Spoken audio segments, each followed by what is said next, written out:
शब्दों में बड़ी जान होती है, इन्हीं से आरती अरदास और अजान होती है। ये है समंदर के वो मोती जिससे दुनिया में अच्छे आदमी की पहचान होती है। शब्दों में बड़ी जान होती है, इन्हीं से आरती अरदास और अजान होती है। यह है समंदर के वो मोती जिससे एक अच्छे आदमी की पहचान होती है।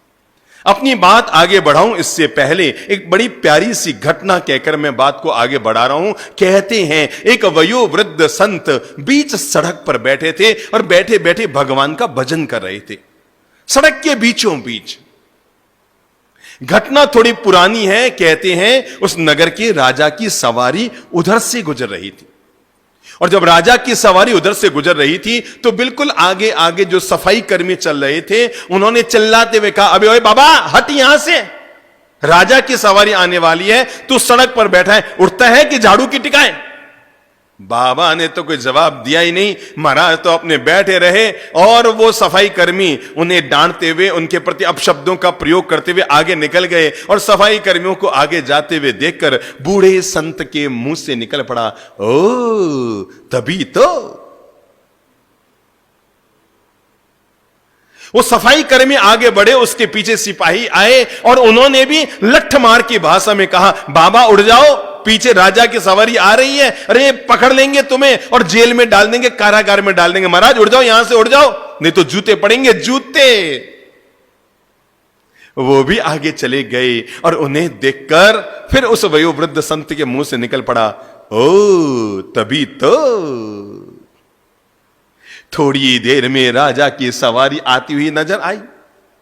आगे आगे मंत्री चल रहा था व्यवस्था के लिए, तो उसने महाराज के पास आकर कहा, महाराज नमस्कार, मैं आपसे अनुरोध कर रहा हूं, पीछे राजा की सवारी आ रही है, आप थोड़ी सी तकलीफ करके सड़क के किनारे बैठ जाओ, और जब राजा की सवारी निकल जाए तो वापस सड़क पे आके बैठ जाना। अगर आपकी इच्छा है आपको बीच सड़क पे बैठना है, नो प्रॉब्लम, पर आप थोड़ी देर के लिए सड़क के किनारे बैठ जाओ, राजा की सवारी निकल जाए तो बीच में बैठ जाना, कहीं राजा नाराज हो गया तो मुश्किल हो जाएगा आपके। वयोवृद्ध संत ने उसको भी देखा, पूछा तुम कौन हो? कहा मैं इस शहर का मंत्री हूं महाराज। मंत्री हूं बाबा, हट जाओ, किनारे अलग जाओ। संत ने मंत्री को आगे गुजरते देखकर कहा, ओ तभी तो।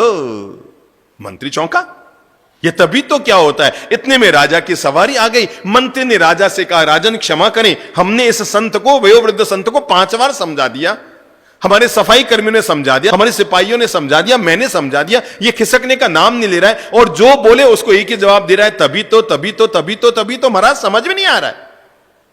तो राजा ने कहा, भाई इसमें इस वयोवृद्ध संत को हटाने की क्या जरूरत है? महाराज आप बैठो, आराम से बैठो, अगर आपको सड़क के बीच में बैठकर भगवान का भजन करना है आराम से करो, नो प्रॉब्लम, हमारी सवारी नीचे ले लो, थोड़ी आगे जाके वापस सड़क पर आ जाएंगे। राजा की सवारी यूं नीचे उतरने लगी, कच्चे रास्ते की तरफ जाने लगी, सड़क के नीचे उतरने लगी, और उस वयोवृद्ध संत ने राजा की ओर देखकर कहा, ओ तभी तभी तो। मंत्री ने कहा, महाराज सवारी रोकिए, इस वयोवृद्ध संत का बात समझ में नहीं आ रही है, ये सबको एक ही डोरी से हाँक रहा है। सिपाहियों को कहता है तभी तो, सफाई कर्मचारियों को कहता है तभी तो, मुझे कहा तभी तो, और आपने को कहा तभी तो, इसको पूछे से ही तभी तो का मतलब क्या है? राजा नीचे उतरे, उतर कर वयोवृद्ध संत को प्रणाम करके कहा, महाराज इसका राज क्या है? आपने मुझे भी तभी तो कहा, मेरे मंत्री को तभी तो कहा, मेरे सिपाहियों को तभी तो कहा, और मेरे सफाई कर्मचारियों को तभी तो कहा, तो इसका मतलब क्या है? संत ने कहा, मेरे भाई राजन, ये तभी तो नहीं, ये तो आदमी की पहचान है कि आदमी का मूल व्यक्तित्व क्या है।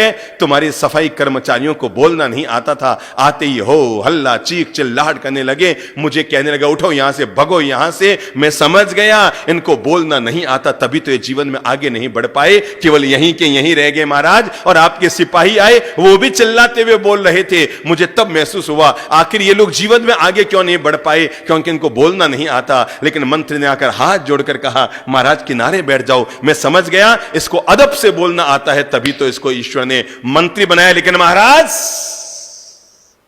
आपने आकर तो साबित कर दिया मेरे तबीतों को, क्योंकि आपने आकर जैसे ही कहा ना कि महाराज को क्यों उठाते हो, सवारी नीचे ले जाओ, तो मेरे मन में आया तभी तो भगवान ने इसको राजा बनाया है, क्योंकि उसको पता है दूसरों के साथ क्या व्यवहार किया जाता है। बात तो पूरी हो गई। लेकिन हम सभी के लिए जीवन की एक महान प्रेरणा इसमें छिपी हुई है, और वह है कि आदमी की जब भी पहचान होती है, न तो सुंदर चेहरे से पहचान होती है, न सुंदर आभूषणों से पहचान होती है, न सुंदर पहनावे से पहचान होती है। आदमी की जब भी पहचान होती है उसकी सुंदर जबान से होती है।